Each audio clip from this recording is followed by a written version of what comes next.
fils d'Égée, roi d'Athènes, vainqueur du Minotaure. Tous ces titres ont été portés par une seule et même personne. Personne qui, en une seule vie, a conquis ce qu'il prendrait des siècles à n'importe quel mortel. Il est l'un des principaux personnages de la mythologie grecque, et certainement le plus connu d'entre eux, j'ai nommé Thésée, le tueur du Minotaure.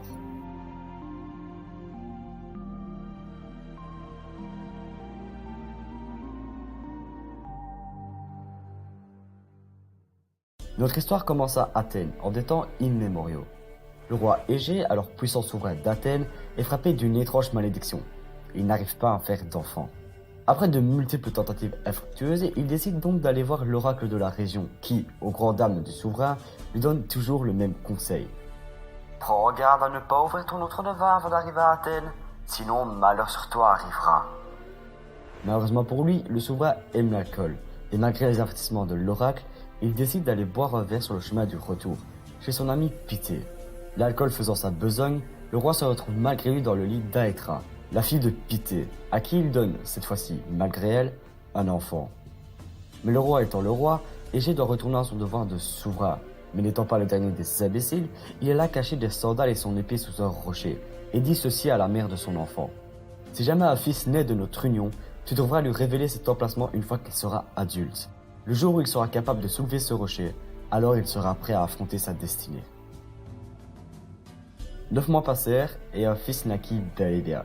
Ce fils nommé Thésée devint de plus en plus fort au fil des années, et un jour réussit à soulever le fameux rocher. Cette prouesse lui ouvrira, comme l'a dit l'oracle, les portes de son destin, mais pas comme il l'imaginait. À peine est-il arrivé à Athènes qu'il subit plusieurs tentatives d'assassinat, organisées par ses multiples cousins. Ceux-ci, au courant qu'il est le fils du roi et donc son héritier, voient très bien que Thésée passe sa vol dans l'ordre de succession, et essaie donc de l'assassiner. Sauf que, pas de bol pour eux, Thésée est fort, très fort, et parvient tant bien que mal à se débarrasser de ses cousins, tuant par la même occasion la plupart d'entre eux. Pendant ce temps naquit un autre fils indigne, dans une autre contrée, la Crète. Ce fils n'avait rien à voir avec Thésée, car s'il naquit d'une mère humaine, son père lui était un taureau. Ce fils, nommé le Minotaure, était considéré par Minos, le roi de la Crète, comme une progéniture indigne. Et pour cause, la mère du Minotaure n'était nulle d'autre que sa propre femme, Pasiphae, reine de la Crète. Minos ne savait que faire du fruit de l'infidélité de sa femme.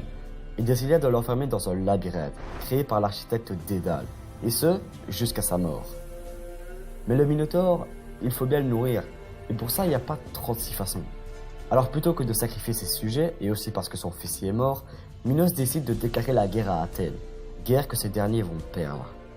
Minos va alors leur infliger un lourd tribut. Chaque année, Athènes devra envoyer 7 garçons et 7 filles dans le labyrinthe, qui seront donnés en pâture au Minotaure. Thésée, alors habitant d'Athènes et jugeant qu'il était impossible de faire endurer une telle souffrance à son peuple, décide de se rebeller. C'est l'esprit plein de courage et de détermination qu'il se porte volontaire pour être parmi les 14 sacrifiés, avec une envie certaine de tuer le Minotaure. C'est sans attache particulière qu'il arrive en Crète. Il rencontre alors Ariane, la fille du roi Minos, et là, pour elle, c'est le coup de foudre. Heureusement pour elle, Thésée tombe aussi amoureux d'Ariane. L'amour est réciproque. Ils vont alors passer du temps ensemble, et Thésée, pensant que sa douce était de confiance, lui informa de son intention de tuer le Minotaure.